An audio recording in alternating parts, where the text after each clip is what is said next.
നമസ്കാരം. കേരള ടൈംസ് വാർത്തകളിലേക്ക് സ്വാഗതം. ഞാൻ വിൽസൺ കല്ലൻ. പ്രധാന വാർത്തകൾ.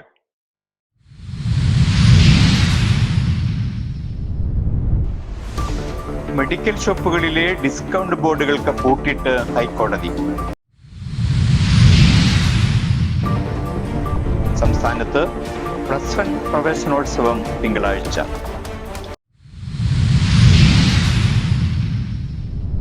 കേരള PSCയിൽ വീണ്ടും വിവാദച്ചുഴി.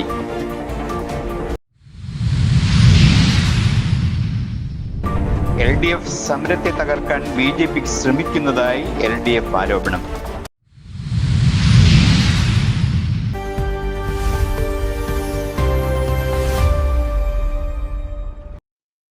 മെഡിക്കൽ ഷോപ്പുകളിലെ ഡിസ്കൗണ്ട് ബോർഡുകൾക്ക് പൂട്ടിട്ട് ഹൈക്കോടതി. പക്ഷേ കളി അവിടെയും തീരുന്നില്ല. ഇതിനു പിന്നിൽ വൻ ഒത്തുകളിയെന്ന് ആക്ഷേപം. തൃശൂർ ജില്ലയിൽ നിന്ന് തുടങ്ങി ഇപ്പോൾ കേരളമൊട്ടാകെ ചർച്ചയാകുന്ന ഒരു നിർണായക വിധി വന്നിരിക്കുകയാണ്. മെഡിക്കൽ ഷോപ്പുകൾക്ക് മുന്നിൽ ഇത്ര ശതമാനം ഡിസ്കൗണ്ട് എന്ന വലിയ അക്ഷരത്തിൽ ബോർഡ് തൂക്കി ഉപഭോക്താക്കളെ ആകർഷിക്കുന്ന പരിപാടി ഇനി നടക്കില്ല. ഇത്തരം ബോർഡുകൾ സംസ്ഥാനത്തെ മുഴുവൻ കടകളിൽ നിന്നും അടിയന്തരമായി നീക്കം ചെയ്യണമെന്ന് ഹൈക്കോടതി സിംഗിൾ ബെഞ്ചിന്റെ കർശന ഉത്തരവ്. ചാലക്കുടി കോടശ്ശേരി പഞ്ചായത്തിലെ കുറ്റിക്കാട് സ്വദേശി വിവരാവകാശ പ്രവർത്തകൻ ജേക്കബ് പടിഞ്ഞാക്കര നൽകിയ ഹർജിയിലാണ് ഹൈക്കോടതി single bench justice Kichu Kurian ഈ നിർണായക വിധി പ്രസ്താവിച്ചത്. പ്രിയ സുഹൃത്തുക്കളെ, കേരള സംസ്ഥാനത്ത് 10,000-കണക്കിന് മെഡിക്കൽ ഷോപ്പുകൾ പ്രവർത്തിക്കുന്നത് നമുക്ക് എല്ലാവർക്കും അറിവുള്ള കാര്യമാണ്. ഇതിൽ ഒട്ടുമിക്ക മെഡിക്കൽ ഷോപ്പുകളിലും മുൻവശത്തായിട്ട് 20% മുതൽ 40% വരെ വില കുറവിൽ, അങ്ങനെ 80, 60, 70, 80% വില കുറവിൽ ബോർഡ് വെച്ച് മരുന്ന് വെക്കുന്നുണ്ട്. ഈ ബോർഡ് പാടില്ല എന്നും പറഞ്ഞ് സംസ്ഥാന സർക്കാരിൻ്റെ സ്റ്റേറ്റ് ഡ്രഗ് കൺട്രോൾസ് 2024 ഒരു സർക്കുലർ.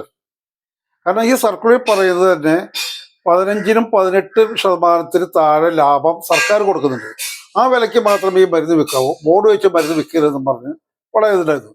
ഇത് പ്രകാരം കേരള സംസ്ഥാനത്തെ എല്ലാ മെഡിക്കൽ ഷോപ്പുകൾക്കും ഡ്രഗ് കൺട്രോൾസ് ഡിപ്പാർട്ട്മെന്റ് നോട്ടീസ് കൊടുത്തപ്പോൾ 2 മെഡിക്കൽ ഷോപ്പുകൾ, ഇടുക്കി ജില്ലയിലും തിരുവനന്തപുരം ജില്ലയിലുള്ള 2 മെഡിക്കൽ ഷോപ്പുകൾക്ക് അവർക്ക് ബോർഡ് വെച്ച് വിൽക്കണം, ഞങ്ങൾക്ക് വില കുറച്ച് വിൽക്കണം എന്നും പറഞ്ഞ് കോടതി അത് പറ്റില്ല എന്നും പറഞ്ഞ് ഒരു ഇൻട്രീം ബോർഡ് എഴുതി. അപ്പൊ കോടതിനെ അവരിട്ട് കളിപ്പിക്കുന്നത് കണ്ടപ്പോൾ ഞാൻ മറ്റൊരു കേസ് കൊടുത്തു. സംസ്ഥാന സർക്കാരിന്റെ ഓർഡർ നടപ്പാക്കണമെന്നും വില കുറച്ച് മരുന്ന് വെക്കുന്നത് ഇവിടെ ഡ്യൂപ്ലിക്കേറ്റ് മരുന്നാണെന്നും ഈ വില കുറച്ച മരുന്നിന്റെ ചാലക്കുടിയിൽ റിലീഫ് മെഡിക്കൽസ് എന്ന് പറഞ്ഞ 5,000 രൂപയോളം ഞാൻ വാങ്ങിച്ച മരുന്നിന്റെ ബില്ലും ഞാൻ പ്രൊഡ്യൂസ് ഈ സർക്കാരിന്റെ ഓർഡർ ചലഞ്ച് ചെയ്തു. അവസാനം ചലഞ്ച് ചെയ്ത് കഴിഞ്ഞപ്പോൾ ഇങ്ങനെയൊക്കെ ആണെങ്കിലും പല മെഡിക്കൽ ഷോപ്പുകളും മാന്യമായ മരുന്ന് വിൽപ്പന നടത്തുന്നുണ്ട് ബോർഡ് ഇല്ലാതെ. കാരണം ഈ 18% ലാഭം കിട്ടുന്നത് 80% വരെ എങ്ങനെ ബോർഡ് വെച്ച് വിൽക്കാൻ സാധിക്കുന്നു? അത് ഒരു ഫാർമസ്യൂട്ടിക്കൽസ് ഒരു മരുന്ന് ഒരു കമ്പനി ഇറക്കിയിട്ടുണ്ടെങ്കിൽ അന്ന് വൈകുന്നേരം അതേ പേരിൽ അതേ മരുന്ന് പല ഗുജറാത്തിൽ നിന്നും ബാംഗ്ലൂരിൽ നിന്നും മൈസൂരിൽ നിന്നും പല വീട്ടിൽ ഈ കൊണ്ടുവരുന്ന റെപ്രസെൻറ്റേറ്റീവായിട്ട് കൊടുക്കണേ, അതിന് അവർക്ക് 70-75% ലാഭമുണ്ട്. അതുകൊണ്ടാണ് അവർ വിൽക്കുന്നത്. അപ്പൊ കോടതി ഈ 2 കൂട്ടരെയും വില കുറച്ച് വിൽക്കുന്നവരുടെയും വില കുറച്ച് വിൽക്കാൻ പാടില്ല എന്ന് പറഞ്ഞു കഴിഞ്ഞാൽ സർക്കാരിന് വാദം കേട്ട് കോടതി ഈ കഴിഞ്ഞ ജൂൺ 19 ഉത്തരവ് പുറപ്പെടുവിച്ചിരിക്കുകയാണ്. ഒരു കാരണവശാലും ബോർഡുകളോ മറ്റുള്ളോ വെച്ച് വിൽക്കാൻ പാടില്ല, വില കുറച്ച് ബോർഡ് വിൽക്കാൻ പാടില്ല. അടുത്ത ലൈസൻസ് പുതുക്കുമ്പോൾ അത് സത്യവാങ്മൂലം വാങ്ങിക്കണം. എത്രയും പെട്ടെന്ന് ഈ ബോർഡുകൾ ഡ്രഗ് കൺട്രോൾസ് ഡിപ്പാർട്ട്മെന്റ് കടക്കാർ മാറ്റിയില്ലെങ്കിൽ ഡിപ്പാർട്ട്മെന്റ് ലെവലിൽ മാറ്റി തരുന്നത്. പക്ഷെ 19 ഉത്തരവ് വന്നിട്ടും ഇന്നേ വരെ ഒരു കടയുടെ ബോർഡ് മാറ്റിയിട്ടില്ല. ചാലക്കുടി കോടശ്ശേരി പഞ്ചായത്തിലെ കുറ്റിക്കാട് സ്വദേശി വിവരാവകാശ പ്രവർത്തകൻ ജേക്കബ് പടിഞ്ഞാക്കര നൽകിയ ഹർജിയിലാണ് ഹൈക്കോടതി single bench justice Bechu Kurian Thomas ഈ നിർണായക വിധി പ്രസ്താവിച്ചത്. ഫാർമസ്യൂട്ടിക്കൽ കമ്പനികൾ പുറത്തിറക്കുന്ന മരുന്നുകളുടെ ഡ്യൂപ്ലിക്കേറ്റ് ഇറക്കിയാണ് കച്ചവടക്കാർക്ക് വലിയ ലാഭമുണ്ടാക്കാൻ അധികാരികൾ അവസരം നൽകുന്നതെന്ന് ജേക്കബ് PL ആരോപിച്ചു. എന്നാൽ ചില മെഡിക്കൽ ഷോപ്പുകളിൽ യഥാർത്ഥ വിലയിൽ ബോർഡുകൾ പ്രദർശിപ്പിക്കാതെ മരുന്ന് വിൽപ്പന നടക്കുന്നുണ്ടെന്നും അദ്ദേഹം അഭിപ്രായപ്പെട്ടു. മരുന്നുകൾ വിൽക്കുന്നത് ലേലക്കച്ചവടം പോലെയോ തുണിക്കടകളിലെ ഓഫർ വിൽപ്പന പോലെയോ ആകരുത്. ഡിസ്കൗണ്ട് ബോർഡുകൾ വെച്ച് രോഗികളെ ആകർഷിക്കുന്നത് നിയമവിരുദ്ധമാണ്. കഴിഞ്ഞ ജൂൺ 19 കേരളത്തിലെ മെഡിക്കൽ ഷോപ്പ് മാഫിയയുടെ നെഞ്ചിടിപ്പ് കൂട്ടിയ ഈ ഉത്തരവ് പുറത്തു വന്നത്. ഡ്രഗ്സ് കൺട്രോൾ വകുപ്പിനെതിരെ ഗുരുതര ആരോപണം. കോടതി വിധി വന്നിട്ടും അധികാരികൾ കാണിക്കുന്നത് ഇരട്ടത്താപ്പോ. അണിയറയിൽ നടക്കുന്നത് വൻ ഒത്തുകളി. വിധി വന്ന് ദിവസങ്ങൾ കഴിഞ്ഞിട്ടും ബോർഡുകൾ മാറ്റാൻ ഡ്രഗ്സ് കൺട്രോൾ വകുപ്പ് ആവേശം കാണിക്കുന്നില്ലെന്നാണ് ഉയരുന്ന പ്രധാന ആക്ഷേപം. നിയമം കർശനമായി നടപ്പാക്കേണ്ട ഡ്രഗ്സ് കൺട്രോളർമാർ വൻകിട കച്ചവടക്കാർക്ക് കോടതി വിധിക്കെതിരെ അപ്പീൽ പോകാൻ ഒത്താശ ചെയ്തു കൊടുക്കുകയാണെന്ന ഗുരുതര ആരോപണമാണ് ഇപ്പോൾ ഉയർന്നിരിക്കുന്നത്. കോടതി വിധി നടപ്പാക്കാൻ സാവകാശം നൽകി മരുന്ന് മാഫിയകൾക്ക് നിയമത്തിന്റെ വഴിയിലൂടെ രക്ഷപ്പെടാൻ ഉദ്യോഗസ്ഥർ തന്നെ വഴിവിട്ട് സഹായിക്കുന്നു എന്ന പരാതി പൊതുജനങ്ങൾക്കിടയിൽ വലിയ പ്രതിഷേധത്തിന് കാരണമായിട്ടുണ്ട്. കോടതി ഉത്തരവ് കാറ്റിൽ പറത്തി സാധാരണക്കാരന്റെ പോക്കറ്റടിക്കുന്ന മരുന്ന് ഡ്യൂപ്ലിക്കേറ്റ് ലോബികൾക്ക് ഒത്താശ ചെയ്യുന്ന ഉദ്യോഗസ്ഥർ ആരാണ്? ജേക്കബ് പടിഞ്ഞാക്കരെ പോലെയുള്ള സാധാരണക്കാരുടെ പോരാട്ട വീര്യത്തെ അട്ടിമറിക്കാൻ ആര് ശ്രമിച്ചാലും അത് ജനങ്ങൾ വച്ചുപൊറുപ്പിക്കില്ല. വരും ദിവസങ്ങളിൽ ഈ ബോർഡ് യുദ്ധം എങ്ങോട്ട് തിരിയുമെന്ന് നമുക്ക് കണ്ടറിയാം. സംസ്ഥാനത്ത് +1 പ്രവേശനോത്സവം ജൂൺ 6 തിങ്കളാഴ്ച. പുതിയ അധ്യയന വർഷത്തെ വരവേൽക്കാൻ സ്കൂളുകളെല്ലാം പൂർണ്ണമായി സജ്ജമായി. ലക്ഷക്കണക്കിന് വിദ്യാർത്ഥികളാണ് തിങ്കളാഴ്ച പുതിയൊരു പഠനകാലത്തിലേക്ക് ചുവടുവെക്കുന്നത്. പ്രധാന വിവരങ്ങൾ ഒറ്റനോട്ടത്തിൽ.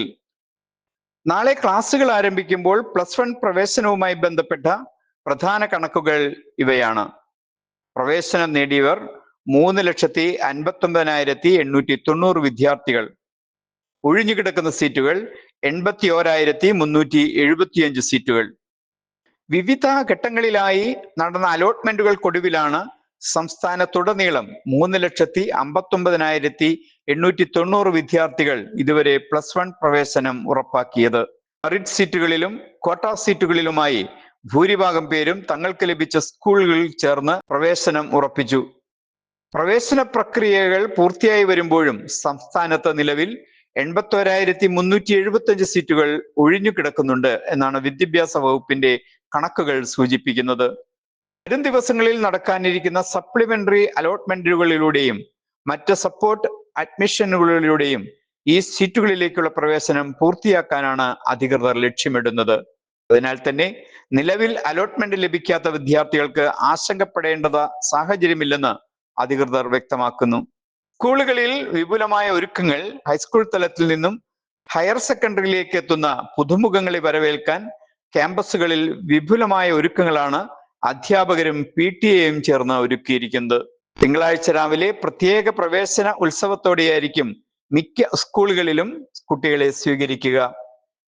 ചാലക്കുടി കോടശ്ശേരി പഞ്ചായത്തിലെ ഗവൺമെന്റ് ഹയർ സെക്കൻഡറി സ്കൂളിൽ പ്രവേശനോത്സവം വിപുലമായ പരിപാടികളോടെ നടക്കും. PTA പ്രസിഡന്റ് വിൽസൺ മണവാളന്റെ അധ്യക്ഷതയിൽ ചേരുന്ന യോഗം ജില്ലാ പഞ്ചായത്ത് മെമ്പർ ഡാളി പോൾസൺ ഉദ്ഘാടനം ചെയ്യും.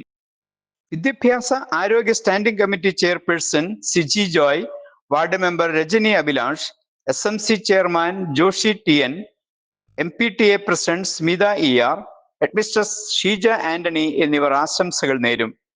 പ്രിൻസിപ്പൽ ഇൻചാർജ് ജയ TR സ്വാഗതം പറയും. സ്കൂൾ പ്രവർത്തനങ്ങളുടെ അവലോകനം അനിത സിൽജോ അവതരിപ്പിക്കും. സോബിയാർ കരിയർ ഗൈഡൻസ് ക്ലാസ് നയിക്കും. തുടർന്ന് മക്കളെ അറിയാൻ എന്ന വിഷയത്തിൽ സൗഹൃദ കോർഡിനേറ്റർ ഡോക്ടർ റിനി ക്ലാസ് കൈകാര്യം ചെയ്യും. സ്റ്റാഫ് സെക്രട്ടറി സുനിഷ് എബ്രാഹിം നന്ദി പറയും. പുതിയ ക്ലാസ്സുകളിലേക്ക് പ്രവേശിക്കുന്ന എല്ലാ പ്രിയപ്പെട്ട കൂട്ടുകാർക്കും കേരള ടൈംസിന്റെ ഹൃദയം നിറഞ്ഞ ആശംസകൾ. ലക്ഷക്കണക്കിന് ഉദ്യോഗാർത്ഥികളെ കടുത്ത ആശങ്കയിലാഴ്ത്തിക്കൊണ്ട് കേരള PSC വീണ്ടും വിവാദ ചുഴിയിൽ. PSC-യിലെ നിയമന തട്ടിപ്പുകളെക്കുറിച്ചും പരീക്ഷാ മൂല്യനിർണ്ണയത്തിലെ ഗുരുതരമായ ക്രമക്കേടുകളെക്കുറിച്ചും വിജിലൻസ് അന്വേഷണത്തിന് വഴിയൊരുങ്ങുന്നു. 2 പ്രമുഖ പരാതികളുടെ അടിസ്ഥാനത്തിൽ സമഗ്രമായ വിജിലൻസ് അന്വേഷണം നടത്തുന്നതിനായി വിജിലൻസ് മേധാവി മനോജ് എബ്രാഹിം സർക്കാരിന്റെ അനുമതി തേടിയിരിക്കുകയാണ്. നിയമോപദേശത്തിന് ശേഷം മന്ത്രിസഭ അന്തിമ തീരുമാനമെടുക്കും. വിശദമായ റിപ്പോർട്ട് തൊഴിലന്വേഷകരുടെ ആശ്രയ കേന്ദ്രമായ PSC-യുടെ വിശ്വാസ്യതയെ തന്നെ ചോദ്യം ചെയ്യുന്ന തരത്തിലുള്ള വിവരങ്ങളാണ് ഇപ്പോൾ പുറത്തുവരുന്നത്. പരീക്ഷാ നടത്തിപ്പിലും റാങ്ക് ലിസ്റ്റ് തയ്യാറാക്കുന്നതിലും അട്ടിമറി നടക്കുന്നുണ്ടെന്ന ഉദ്യോഗാർത്ഥികളുടെ നിരന്തരമായ പരാതികൾക്ക് പിന്നാലെയാണ് വിജിലൻസിന്റെ ഈ നിർണായക നീക്കം. ലക്ഷക്കണക്കിന് ഉദ്യോഗാർത്ഥികളുടെ ഭാവി വെച്ചാണ് ചിലർ കളിക്കുന്നത്. ഇതിനു പിന്നിലെ കറുത്ത കൈകളെ പുറത്തു കൊണ്ടുവന്നേ തീരൂ. കേസിന്റെ ഗൗരവ സ്വഭാവം കണക്കിലെടുത്ത് അഴിമതി നിരോധന നിയമപ്രകാരം അന്വേഷണം നടത്തുന്നതിന് സർക്കാരിന്റെ മുൻകൂർ അനുമതി സെക്ഷൻ 17A അനിവാര്യമാണ്. വിഷയത്തിൽ നിയമപരമായ തടസ്സങ്ങളില്ലെന്ന് ഉറപ്പുവരുത്താൻ സർക്കാർ ഉന്നത നിയമോപദേശം തേടും. അതിനുശേഷം വരുന്ന മന്ത്രിസഭാ യോഗത്തിലായിരിക്കും വിജിലൻസ് അന്വേഷണത്തിന് ഔദ്യോഗികമായ പച്ചക്കൊടി കാട്ടുക. വർഷങ്ങളോളം പഠിച്ച് പരീക്ഷ എഴുതുന്ന ഉദ്യോഗാർത്ഥികൾക്ക് നീതി ലഭിക്കുമോ അതോ ഈ അന്വേഷണവും ഫയലുകളിൽ ഒതുങ്ങുമോ എന്നതാണ് ഇനി അറിയേണ്ടത്. കൊടുങ്ങല്ലൂരിലെ LDF സമരത്തെ അപകീർത്തിപ്പെടുത്താൻ BJPക്ക് ശ്രമിക്കുന്നുവെന്ന് LDF. പുല്ലൂറ്റിൽ ദേശീയപാത നിർമ്മാണവുമായി ബന്ധപ്പെട്ട് LDF നടത്തിവരുന്ന രാപ്പകൽ സമരത്തെ അപകീർത്തിപ്പെടുത്താൻ BJP കുപ്രചരണങ്ങൾ നടത്തുകയാണെന്ന് LDF നേതാക്കൾ ആരോപിച്ചു. ശിവാലയ, ഓറിയന്റൽ കമ്പനികൾ നഗരസഭയുമായുള്ള കരാർ പ്രകാരം തകർന്ന റോഡുകൾ പുനർനിർമ്മിക്കാത്തതിൽ പ്രതിഷേധിച്ച് LDF കൊടുങ്ങല്ലൂർ നഗരസഭ കൗൺസിലർമാരുടെ നേതൃത്വത്തിൽ കഴിഞ്ഞ 18 ദിവസമായി പുല്ലൂറ്റിൽ രാപ്പകൽ സമരം തുടരുകയാണ്. ദേശീയപാത നിർമ്മാണത്തിനായി പുഴകളിൽ നിന്ന് മണ്ണ് കൊണ്ടുപോകുന്ന അമിതഭാര വാഹനങ്ങൾ നഗരസഭാ റോഡുകൾ തകർത്തതായും റോഡുകൾ പുനർനിർമ്മിക്കുമെന്ന കരാർ കമ്പനികൾ പാലിച്ചില്ലെന്നും LDF ആരോപിച്ചു. സമരത്തിന്റെ ഭാഗമായി കായലോരം റോഡ് പുനർനിർമ്മിച്ചതായും പവർ ഹൗസ് റോഡിന്റെയും മറ്റു ചില റോഡുകളുടെയും നിർമ്മാണ പ്രവർത്തനങ്ങൾ ആരംഭിച്ചതായും സമരസമിതി അറിയിച്ചു. എന്ന് വരുന്നതിന്റെ ഫലമായിട്ട് തന്നെയാണ് ഞങ്ങള് ഇടതുപക്ഷ പ്രസ്ഥാനത്തിന്റെ കൗൺസിലർമാര് ഇവിടെ ഈ സമരവുമായിട്ട് ബന്ധപ്പെട്ടുകൊണ്ടിരിക്കാൻ ഇടയായിട്ടുള്ളത്. അതല്ലാതെ മറ്റൊരു വിഷയവുമായിട്ട് ബന്ധപ്പെട്ടുകൊണ്ട് ഞങ്ങൾക്ക് ഇവിടെ ഇരിക്കേണ്ടതായിട്ടുള്ള ഒരു സാഹചര്യങ്ങൾ ഇത്തെ കാലഘട്ടങ്ങളിൽ ഉണ്ടായിട്ടില്ല. എന്തുകൊണ്ട് ശിവാലയക്കാരും ഓറിയന്റൽ കമ്പനിക്കാരും അവരുടെ പണി പൂർത്തീകരിക്കാവുന്ന സാഹചര്യങ്ങളിലേക്ക് കടക്കുമ്പോൾ ഇവിടുത്തെ പണി പൂർത്തീകരിക്കാതെ ഇവിടെ ഇട്ടുകൊണ്ട് പോയി കഴിഞ്ഞാൽ ഇവിടെ BJPക്കാരന്റെ വാർഡിലെന്നോ ഇടതുപക്ഷ പ്രസ്ഥാനത്തിന്റെ വാർഡിലെന്നോ ഇല്ലാത്ത രീതിയിലേക്ക് അവർ പോകുമ്പോൾ പൊതുസമൂഹത്തിനുണ്ടാകുന്ന നഷ്ടവും അതുപോലെ തന്നെ നഗരസഭയ്ക്ക് ഉണ്ടാകുന്ന നഷ്ടവും നാളുകളിൽ ഏറെ വൈകി തന്നെ ഈ റോഡിൻ്റെതായിട്ടുള്ള പ്രവർത്തനങ്ങളിലേക്ക് കടക്കേണ്ടതായിട്ടുള്ള സാഹചര്യങ്ങൾ ഉണ്ടാകും എന്ന് തിരിച്ചറിഞ്ഞുകൊണ്ട് തന്നെയാണ് ഈ സമരത്തിലേക്ക് ഇടതുപക്ഷ ജനാധിപത്യ മുന്നണിയുടെ കൗൺസിലർമാരും പിന്നെ ഇടതുപക്ഷ പ്രസ്ഥാനവും ഈ സമരം ഏറ്റെടുത്തുകൊണ്ട് മുന്നോട്ട് കൊണ്ടുപോകുവാനുള്ള സാഹചര്യങ്ങൾ ഉണ്ടായത്. ശേഷിക്കുന്ന റോഡുകളുടെ പണി ഉടൻ ആരംഭിച്ചില്ലെങ്കിൽ സമരം കൂടുതൽ ശക്തമാക്കുമെന്നും മുന്നറിയിപ്പ് നൽകി. ജനങ്ങളുടെ സഞ്ചാര അവകാശത്തിനായി നടക്കുന്ന സമരത്തെ തകർക്കാൻ BJP ശ്രമിക്കുകയാണെന്നും ദേശീയപാത നിർമ്മാണ കമ്പനികളുടെ താല്പര്യങ്ങളാണ് BJP സംരക്ഷിക്കുന്നതെന്നും LDF ആരോപിച്ചു. മണ്ണെടുപ്പുമായി ബന്ധപ്പെട്ട് അനധികൃത പ്രവർത്തനങ്ങൾ എവിടെയെങ്കിലും നടക്കുന്നുണ്ടെങ്കിൽ നിയമ നടപടികൾ സ്വീകരിക്കുകയാണ് വേണ്ടതെന്നും അതിന്റെ പേരിൽ ജനകീയ സമരത്തെ അപകീർത്തിപ്പെടുത്തുന്നത് അംഗീകരിക്കാനാകില്ലെന്നും നേതാക്കൾ പറഞ്ഞു. പുല്ലൂറ്റ് സമരവേദിയിൽ നടന്ന വിശദീകരണ യോഗത്തിൽ മുസ്താഖ് അലി അധ്യക്ഷത വഹിച്ചു. VR സുനിൽകുമാർ ഉദ്ഘാടനം ചെയ്തു. നഗരസഭാ ചെയർപേഴ്സൺ ഹണി പീതാംബരൻ ഉൾപ്പെടെ വിവിധ LDF നേതാക്കൾ പ്രസംഗിച്ചു. അട്ടപ്പാടിയിൽ വീട്ടുപറമ്പിലെ ചന്ദനമരത്തിന്റെ പണം നൽകിയില്ല.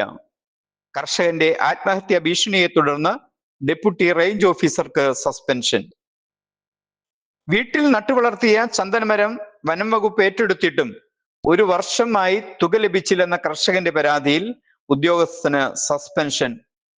അട്ടപ്പാടി സ്വദേശിയായ കർഷകൻ ബെന്നി ലൂക്കയുടെ പരാതിയിലാണ് ഒമ്മല ഡെപ്യൂട്ടി റേഞ്ച് ഓഫീസർ VS സതീഷിനെ വനം വകുപ്പ് സസ്പെൻഡ് ചെയ്തത്.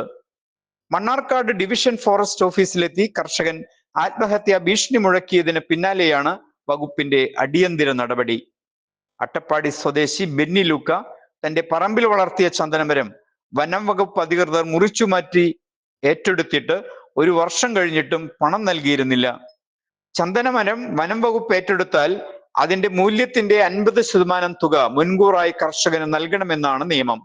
എന്നാൽ ഉദ്യോഗസ്ഥരുടെ ഭാഗത്തു നിന്നുണ്ടായ ഗുരുതരമായ വീഴ്ചയെ തുടർന്ന് ദുരിതത്തിലായ കർഷകൻ മണ്ണാർക്കാട് ഡിവിഷൻ ഫോറസ്റ്റ് ഓഫീസിലെത്തി ഒടുവിൽ ആത്മഹത്യാ ഭീഷണി മുഴക്കുകയായിരുന്നു.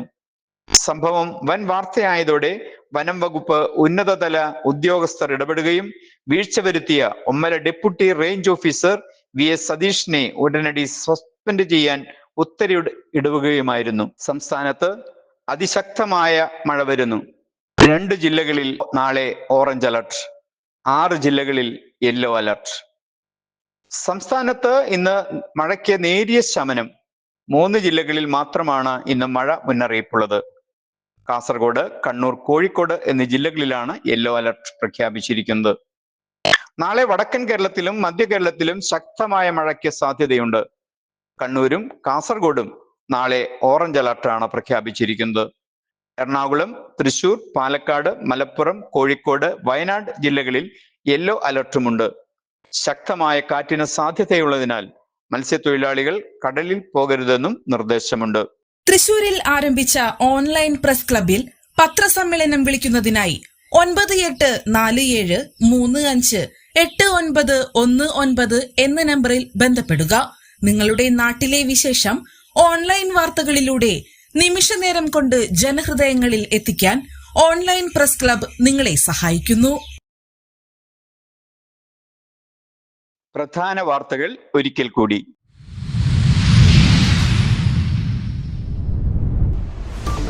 മെഡിക്കൽ ഷോപ്പുകളിലെ ഡിസ്കൗണ്ട് ബോർഡുകൾക്ക് പൂട്ടിട്ട് ഹൈക്കോടതി.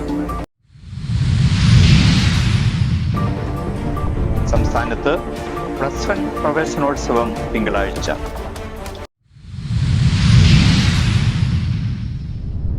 കേരള PSCയിൽ വീണ്ടും വിവാദ ചുഴി.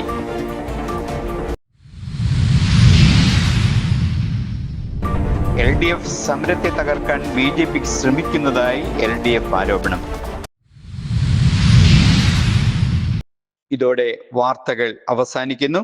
നന്ദി, നമസ്കാരം.